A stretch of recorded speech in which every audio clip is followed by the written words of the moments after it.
ẹ̀yin tèmi ẹ̀yin títí ara ń bára ẹ ṣé mo dúpẹ́ lọ́tún lọ́sì tó jẹ́ pé ẹ máa ń bá mi sọ̀rọ̀ nípa ohun tó ń ṣẹlẹ̀ nípa àṣírí àràǹbarà pàápàá tí bá post fídíò ẹ máa comment gẹ́gẹ́ bí àwọn ìbéèrè tẹ́ ti fi ránṣẹ́ nípa ohun tó ń ṣẹlẹ̀ lágbolé fújì. Ìdí rèé tí èmi náà fi wá wò pé àwọn wo gan la tún lè wá lọ ta tún lè bá sọ̀rọ̀ tó tún lè tàn mọ́lẹ̀ àwọn nǹkan kan tó tún ń ṣẹlẹ̀ lágbolé fújì. Ìdí rèé tí mo fi sọ wípé nínú ọ̀gá ńlá nínú ẹbí ọ̀gá ńlá ibẹ̀ gangan ni mo ti lọ mú ìràwọ̀ yẹn jáde. Ẹ ti mọ̀ wọ́n dáadáa ṣùgbọ́n kémi tó máa tẹ̀síwájú báyìí màá fẹ́ kẹ́ kọ́kọ́ farabalẹ̀ kẹ́ gbọ́ ohùn lẹ́nu wọn ná. Ó yá ẹ káàsán aláì. ẹ̀yin tèmi Àrẹ̀mọ Pasuma Wonder o, Àdìgún Sàràfà lèmi ń jẹ́, èmi lọ́mọ àmúyangàn, èmi lọ́mọ tó fò ó pé Àràǹbarà TV ló pè wá o. ẹ ṣàmọ̀ tẹ́ ẹ bá ti ń wo gbogbo TV tẹ́ ẹ bá ti ń wò Àràǹbarà kò ì pé torí ẹ̀ láṣẹ wá Àrẹ̀mọ ìjọba oní fújì. ẹ ṣàmọ̀ ẹ̀yin tiwa Àrẹ̀mọ ọ̀gá láwọn. Ó pọ̀ sẹ́ ṣe sáà ti gbóhùn yẹn bó ṣe lọ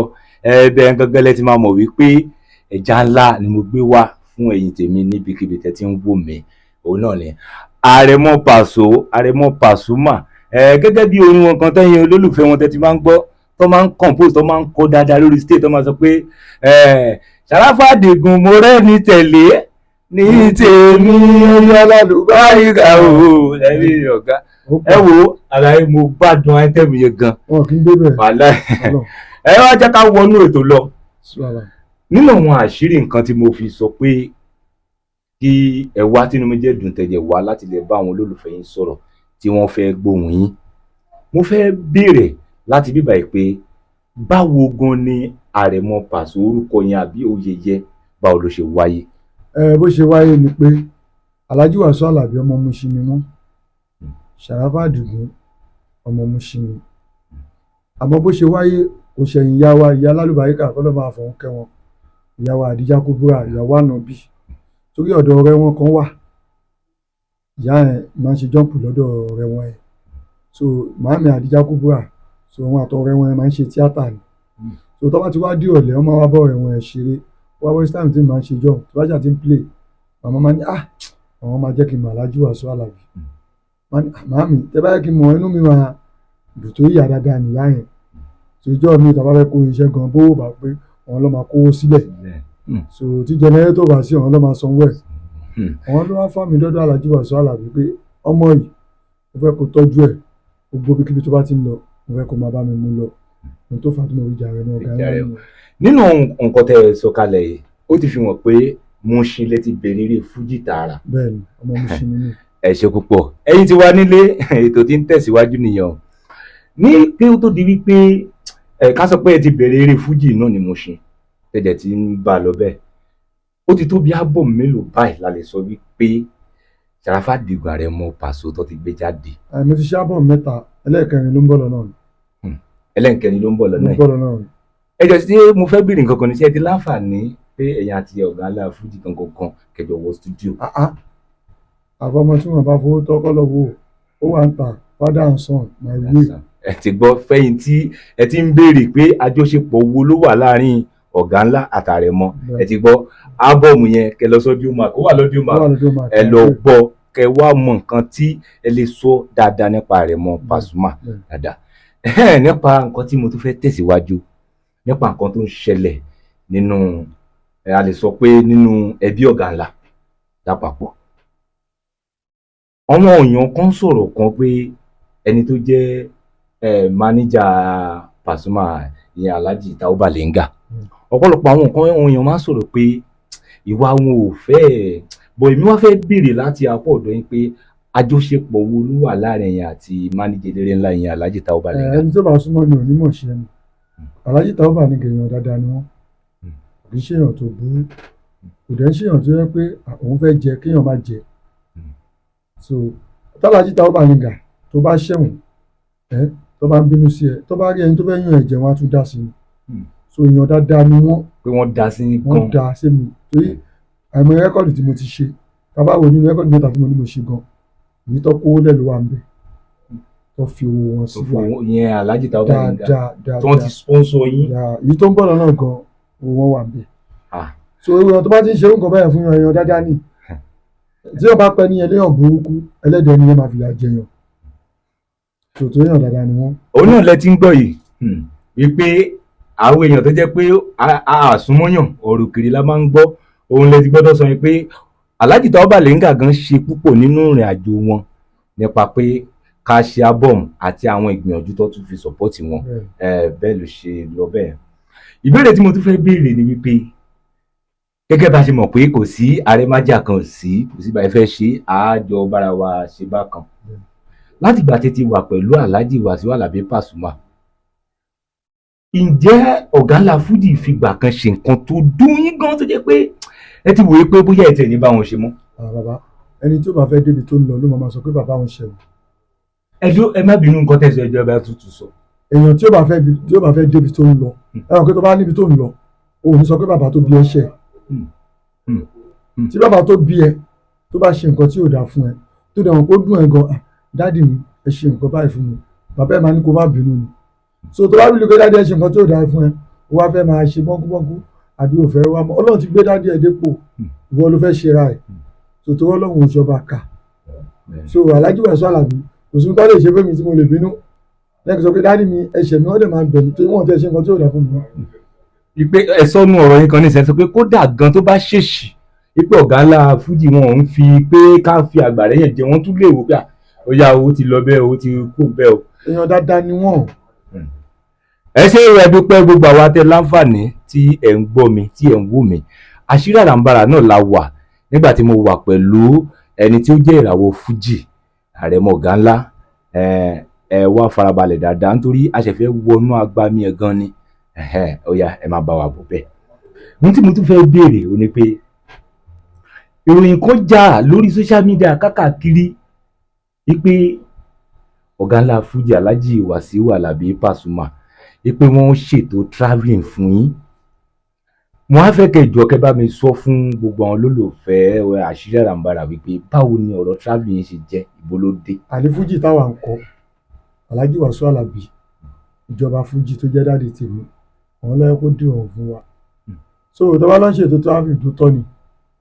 Alhaji Wasiu Alabi gangan ló ṣe é ó ti tó gé ààrẹ mọ́ mi bó jẹ́ London ìwọ náà máa bá wọn dé so bó jẹ́ Amẹ́ríkà máa bá wọn dé òun tí mo fi sọ pé ọmọ tó bá fẹ́ débi àgbà kò ní wò pé dáàdi òun ṣe nǹkan tí ò dáa fóun ìṣe Alhaji Wasiu Alabi yàn dáadáa ni kò lè ṣe nǹkan burúkú fún yàn ẹ̀mọ̀ kan arẹ́ má jẹ́ òsì so tí bàbá ẹ bá ṣe nǹkan tí ò dáa fún dáàdi mi ẹ̀ẹ́dẹ̀ ṣe nǹkan báyìí fún mi àmọ́ Alhaji Wasiu Alabi ó jẹ́ yàn tó ti mọ̀ pé ìjọ tó bá ní ó ti mọ̀ ìjọ tó bá ní ó mọ̀ so èèyàn bá ti understand èèyàn bẹ́ẹ̀ni kí èèyàn tó ń bá ká so Alhaji Wasiu Alabi ló fẹ́ ṣe London fún mi. ẹ ṣáà ti gbọ́ báyìí ó ti wà ńlẹ̀ ọ ló ti set lọ ṣé ó ti set ọ̀gá ńlá fújì àtẹ́lẹ́ta ẹ̀ lè gbọ́ pé àrẹ̀mọ ọ̀gá ńlá àtọ̀gá ńlá onífújì wọ́n wà nílùú ọba ọlọ́run ló ní kó rí bẹ́ẹ̀. ọlọ́run ajéjì orí bẹ́ẹ̀ lágbọ́dọ̀ lọ́rùn á túbọ̀ máa rí dáadáa lágbọ́dọ̀ lọ́rùn ẹ̀bùn yín tó ń fara hàn tí ọ̀gá ńlá fújì náà tó fi nífẹ̀ẹ́ yín kò ní parẹ́ lójijì mọ́ yín lára. nínú nǹkan tá a tún fẹ́ bọ́ sí báyìí ni pé a rí pé lágboolé fújì lásìkò tá a wà yìí ìrẹ́pọ̀ tí ń wà a rí pé ọ̀pọ̀lọpọ̀ gbogbo àtàǹkọ fújì irú ẹ̀yin nísìnyí mo rí fídíò yín kan ẹ lọ ságbo kí Dr. Saheed Òṣùpá gan tó pọ́n yín lé wọn kí dáadáa wọn kódà inú wọn dùn bó ṣe rí yín ẹ jọ̀ọ́ bí abúlé fújì ṣe ń lọ yìí báwo lẹ ṣe lérò pé ó ṣe máa padà rí in the next 15 years. bàbá nǹkan tó múnú mi dùn olótù ni pé ìwà tèmi láti kékeré mi ò kí ń dalẹ̀ èèyàn kò sí bí mo ṣe lè láìkè èèyàn tó níjọ́ tó nítorí yẹn bá ti bá Alhaji Wasiu Alabi jà ó ti bá mi jà torí tá a bá láìkè èèyàn tó bá tara Alhaji Wasiu Alabi jáde tá Alhaji Wasiu Alabi bá láìkè ẹnìyẹn àwa náà gbọ́dọ̀ láìkè ẹnìyẹn ni torí ẹni tí pàṣẹ bá láìkè táwọn bá láìkè à ń ṣèyàn gidi nìyẹn so ní ọ̀rọ̀ tẹ sọ yẹn ohun tó dùn nú mi jù láyé ló jẹ́ kí fújì kí rẹ̀ pọ̀ wá ni pé nígbà tí Alhaji Wasiu Alabi àti Alhaji Saheed Òṣùpá tọ́rọ̀ wọn ti wọ̀ so fújì máa dùn àmọ́ tá a bá ní ká wò náà àyìn pé ejò ló máa ń jọmọ ejò níyà tí gbogbo wa bá rìn pọ̀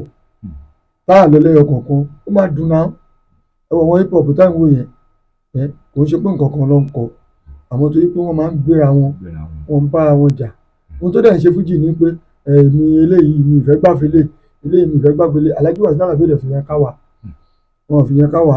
tó yẹ tẹ bá wò wọn tó bá yẹn tó jù wọn lọ wọn máa tẹ̀ so wọ́n àìmọye ibi tó ti mú wọn ibi wọn dọ̀bálẹ̀ fi hàn kan kò ní mínì ṣé ẹni kọ́ máa débi tó fẹ́ dé ni so bí fújì ṣe ń lọ yẹn bó ṣe máa lọ nìyẹn so lágbolé fújì á dùn nú mi kíjà má ṣẹlẹ̀ mọ́ láyé. bí ká kúkú sọ pé ìrẹ́pọ̀ ti wà lágbolé fújì àjọṣepọ̀ ti wà dáadáa nísìn ẹ ṣe púpọ̀ ẹ bá mi dáhùn ìbéèrè yẹn dáadáa ẹ ṣe ibi tí mo wá fẹ́ lọ báyìí ni pé a rí inú fídíò nítorí ńgbà tí ọ̀rọ̀ yẹn ṣẹlẹ̀ láàrin Alhaji Tai Currency àti Alhaji Wasiu Alabi Pasuma tó kọ́kọ́ ṣẹlẹ̀ ńgbà yẹn láàrin gbọ́nmisómi òtó tó kàn ṣẹlẹ̀ a rí i pé inú jáde gẹ́gẹ́ bí àrẹ̀mọ láti sọ̀rọ̀ ṣùgbọ́n ńgbà tó tún yá a rí i pé ìlú Mẹ́kà ni Alhaji Tai Currency tó ti lọ bá wọn tó bẹ̀ wọ́n tí everything jẹ́ lọ. àwọn kan wá sọ tó jẹ́ ohun ẹbí ọ̀gá ńlá àwọn olólùfẹ́ yín tó jẹ́ kó máa ń kọ́mẹ̀ntì sí gbogbo fídíò orí yín wọ́n ní pé kì í ṣàkọ́kọ́ tí Alhaji Currency Adébísí Currency tí wọ́n máa lọ bá ọ̀gá ńlá fújì láti lọ bẹ̀ wọ́n ẹ jọ̀ọ́ nípa ìgbésẹ̀ ilé ṣẹ́yìn ẹ̀yin lọ́kàn yín pé ṣé ìjà àwọn méjèèjì àmọ́ kàn jà mọ́ o ṣùgbọ́n gẹ́gẹ́ bí ibi tó parí sí yẹn kí ni èròǹgbà yín lórí ẹ̀ lórí pé bó ṣe ṣe ní Saudi yẹn lórí ọkàn yín. kò sí èròǹgbà mi kankan ní pé mo ti fẹ́ sọ ní pé Alhaji Wasiu Alabi aláàánú ni tẹ báyìí tó bá ń pè hàn ní ànábì ó dàbí ẹ jẹ́ ká fi ṣàpèjúwe kan tẹ́nìkan bá ní owó nídìílé kan tó wá ń ṣe fún gbogbo èèyàn tẹ́lòmíì lówó tí ò ṣe fún gbogbo èèyàn ṣé ọ̀kan tó ṣe fún gbogbo èèyàn lọ́wọ́ èèyàn máa lọ sọ́dọ̀ ẹ̀ so mo ò lè sọ pé Alhaji Wasiu Alabi ó ń bá lágbájá jà Tai Currency ọmọ Paso ló jẹ́ so kò wá lè rí gbà bẹ́ẹ̀ kó sọ ká mi fẹ́ bá bàbá mi jà tó yẹ yín tọ́mọ bá ti sọ pé ó fẹ́ bá bàbá ìjà ó ń lo oko ẹ̀tẹ́ nìyẹn tẹ bá ti rí ọmọ tí bàbá gbé jáde tó wá sọ ká lẹ́ni o mo fẹ́ bá bàbá mi ó ń lo oko ẹ̀tẹ́ nìyẹn Alhaji Wasiu Alabi dẹ̀kẹ̀ kò ń báyàn jà bàbá láìkí gbogbo ọmọ gbogbo èèyàn tó súnmọ́ Paso mo fọlọ́run bàbá alukuran gbogbo wa la ní ráǹkì lọ́dọ̀ wọn lọ́tọ̀ọ̀tọ̀ ṣe ní tí Alhaji Wasiu Alabi láìsí ni so pé èèyàn kọ́ lọ bẹ Alhaji Wasiu Alabi ó bẹ èèyàn kọ̀ọ̀kan jà bẹ́ẹ̀ kọ́ bẹ̀bẹ̀ ó ti lọ nìyẹn. ẹ̀yin tèmi ẹ̀yin títí àṣírí àràǹbarà orí ètò náà la wà o gẹ́gẹ́ bẹ́ẹ̀ ṣe mọ̀ wípé àwọn lábala ni à ń mú wa nítorí àwọn ọ̀rọ̀ ilé ìta gbé kalẹ̀ yìí àṣírí tí ọ̀pọ̀lọpọ̀ àwọn olólùfẹ́ fújì tí wọ́n fẹ́ gbọ́ ni ibi tá a tún fẹ́ yà sí ni pé ẹ farabalẹ̀ kẹ́ gbọ́ àrẹ̀mọ Paso àrẹ̀mọ ọ̀gá ńlá nínú ẹbí ọ̀gá ńlá family tá a ṣe jọ mọ̀ pé ẹ̀yin náà kéré náà ẹ jọ̀ọ́ ṣe kàn lè bá wa sọ àjọṣepọ̀ tó wà ẹ ṣe jọ ń ṣe pàápàá jùlọ Tiri Leather. ẹbí ọ̀gá ńlá family ẹbí tó dáa ni pé bá a ṣe wà nú ẹ̀yẹn tí ó bá ń ṣe ẹbí tó dáa àwọn èèyàn ní dúró ẹbí dáadáa ni ẹbí tó yẹ pé tí nǹkan bá ti ń ṣoore inú wa gbọ́dọ̀ dùn torí Alhaji Tiri Leather òun ni slate president ọ̀gá ńlá so ṣẹ́rí tí Ọlọ́run bá fẹ́ ṣàánú èèyàn ìṣẹ́jú kan àmọ́ èèyàn ló máa rán gẹ́gẹ́ bí aláàánú so Ọlọ́run ló ní pé kí Alhaji Wasiu Alabi ló hàn sí Alhaji Tiri Leather pé kó rí bó ṣe rí tó ẹni tó bá dẹ̀ ti yọ nínú ọ̀gá ńlá family a máa gbọ́dọ̀ gbà òkú tì torí pé tó bá ti ń rẹ́ nìyẹn wọ́n á máa ráwà tó kù so àjọṣepọ̀ tó dáa ó wà ní ọ̀gá ńlá so ọ̀gá ńlá ò dẹ̀ ní bàjẹ́ láéláé àmọ́ ẹni tó jẹ́ bàbá wa náà òun náà ní ṣubú o so pé máa jẹ́ nìyẹn. ẹ ṣé púpọ̀ àrẹ̀mọ inú mi dùn bẹ́ẹ̀ ṣe dáhùn ìbéèrè yẹn dáadáa nítorí àwọn olólùfẹ́ yín nílé tí wọ́n ń wò yìí ibi tí mo tún fẹ́ yà sí ni wípé àwọn kan ń sọ àwọn olólùfẹ́ fújì nítorí a ti ń dúpẹ́ lágbolé fújì gbogbo ẹ ti parapọ̀ sójú kan àjọṣepọ̀ ti wà dáadáa ibi tí mo wá fẹ́ lọ ni pé ṣé lóòótọ́ ni pé Pasuma ló ní fáǹsì jù ní àárín gbogbo wọn ní fújì àti pé tó bá jẹ́ bẹ́ẹ̀ kí ni ìdí. olóòtú ó tọ́ ni o Paso ló ní fáǹsì jù tó kó máa. gẹ́gẹ́ bí nǹkan tí ọ̀gá ńlá fújì tí wọ́n sọ tó tún wà ní orí online lọ́wọ́lọ́wọ́ báyìí nípa wípé ó fẹ́ jọ pé kò fi bẹ́ẹ̀ sí àwọn ìràwọ̀ tuntun nínú fújì tó jáde dáadáa ṣùgbọ́n nínú hip hop tí wọ́n ń jáde lójoojúmọ́ yìí èmi wọ́n wò pé tábà tó wá ní ká wò tábà wo agbo Paso ohun èrò wọ́n máa pọ̀ ohun èèyàn wọ́n máa pọ̀ ẹjọ́ ṣe kan lè sọ àwọn àṣírí nǹkan tó wà ń di kìnìún àti pé ṣé ọ̀gá ńlá fújì nìkan ló ní fújì tó jẹ́ pé èrò ń pọ̀ dáadáa lágbo wọn. Kò sí àṣírí kankan bẹ́ẹ̀ ṣé ẹnìkan bá Kùránì rí ni àlùbáríkà ni ẹ̀wọ̀n kẹ́ni tó bá ti ń fi Kùránì tó ti ń ṣàdúrà fún tọ́wọ́n àfáàdé ìjókòó so gbogbo ibi tó bá ń lọ ìrọ̀rùn ni Ọlọ́run á máa ṣàánú ẹ̀ so nípa gbogbo onífújì pé ẹ̀rí fújì tuntun àrí fújì tuntun àrí fújì tuntun Alhaji Wasiu Alabi jẹ́ nǹkan tó ń try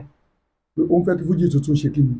kó wá. bọ́ sí ìpele ìbéèrè eléyìí tó tún kàn látẹnu àrẹ̀mọ ọ̀gá ńlá àrẹ̀mọ Paso ó pọ̀ àrẹ̀mọ Paso ẹ ṣé púpọ̀. olóòtú kò ní bàjẹ́. àmín àmín ibi tí a tún fẹ́ wọ̀ nísìnyí pé ọ̀gá ńlá fújì Alhaji Wasiu Alabi Pasuma wọ́n sọ ọ̀rọ̀ kan jáde lẹ́nu ọjọ́ mẹ́ta ní social media wípé kò fi bẹ́ẹ̀ sí ìràwọ̀ tuntun nínú fújì tó jáde dáadáa ṣùgbọ́n nínú hip hop gbogbo gbà lọ wọ́n ìràwọ̀ tuntun jáde àti wípé tá a bá ní ká tó wò ní agboolé fújì ó ṣe jẹ́ pé ìtó pọ̀ jù ní agbo ọ̀gá ńlá fújì yẹn Alhaji Wasiu Alabi Pasuma àwọn èèyàn irú òun máa ń pọ̀ yàtọ̀ sí àwọn tó tún jẹ́ ní fújì mi ṣé mo fẹ́ sọ pé kí ni ọ̀gá ńlá ń lò tó fi dàbẹ́ pé tí wọ́n tún yàtọ̀ ní agboolé fújì. bàbá tó dáa ni kò sí tọ́gà ńlá ń lò ìjà Kùránì lọ so Ọlọ́run ṣàánú Alhaji Wasiu Alabi ni so àánú lọ rí gbà so torí aláàánú ni wọ́n so nípa fújì tuntun Alhaji Wasiu Alabi ń dúró kí fújì tuntun wá tẹ̀wé yàtọ̀ bá yọ stage ọmọ kékeré akọrin lórí stage ìwọ tí Alhaji Wasiu Alabi gan mọ̀ tó bá sọ wọ́n ní fújì ni ẹ wọ́n á ní kó kọrin tó aláàánú ni wọ́n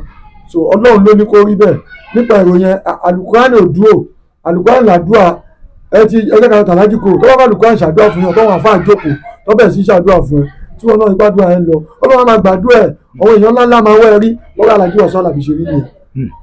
ẹ̀yin tí ẹ ń wùwà nílé tẹ́ ń gbọ́ wa ẹ ti rí bí àrẹ̀mọ fújì bó ṣe yọ̀nà náà ẹ̀ wípé gbogbo bó ṣe dàbẹ̀ ní pé ọ̀gá ńlá fújì lápá bí ọ̀gá ńlá fújì lápá bí wọ́n ní àṣírí tí wọ́n ń lò àṣírí àràǹbarà wọn tí wọ́n ń lò kó ni pé wọ́n ń ṣàánú wọ́n jẹ́ ìgbàgbọ́ nínú Al-Qur'an ibi tí a tún wá fẹ́ yà tó kàn ní pé àrẹ̀mọ máa fẹ́ kẹ́kùn jọ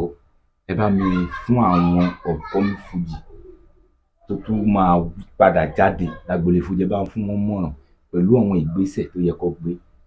bàbá kò sí bọ́ọ̀ kan tá a máa fọ́ràn tó ń bọ̀ náà torí pàwọn náà ọkọ̀ méjì ni wá